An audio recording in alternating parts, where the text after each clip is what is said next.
Let's say that you're an immigrant or a refugee to the Spokane-area. You might be the only kid in your class who doesn't speak English as a first language, so it's incredibly isolating. Even in the language camp, especially at the beginning, don't talk very much. And those same kids in a regular K-12 setting would quickly be assumed that their English was non-existent. One of the reasons that they might take time coming out of their shells is because their English is not very strong or they don't feel it is. But another reason is, cultural background. So you went into a classroom in Thailand, for example, you wouldn't see anything that would be interpretable as a challenge to the teacher. So when the teacher explains something, if a student says, I don't really get this, what they're saying is, you're not a good teacher. So then they come here and they're expected to interact with other students, they're expected to ask questions when they don't understand.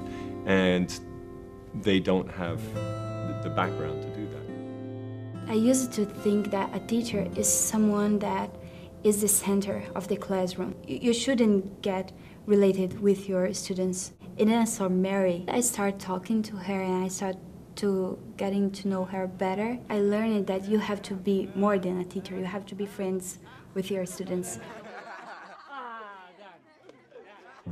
So one of the things that the language camp does, which I think is one of the most beautiful things about it, is that you get this concentration of kids for whom English is not their first language. I think it's difficult to overstate what that means for them because, finally they're the majority. And you can see that just the transformation in the first couple of days. I was sworn in as an American citizen yesterday, and one of the things that the judge said, we recognize the need for the diversity and distinctiveness that you bring. Differences in culture, different perspectives, different worldviews is actually what makes this country stronger. And I think the same could be said of any institution. The fact that these kids keep coming back year after year, and we need those kids. I want some of those kids I want all of them, but I want at least some of them to think of Gonzaga as an option.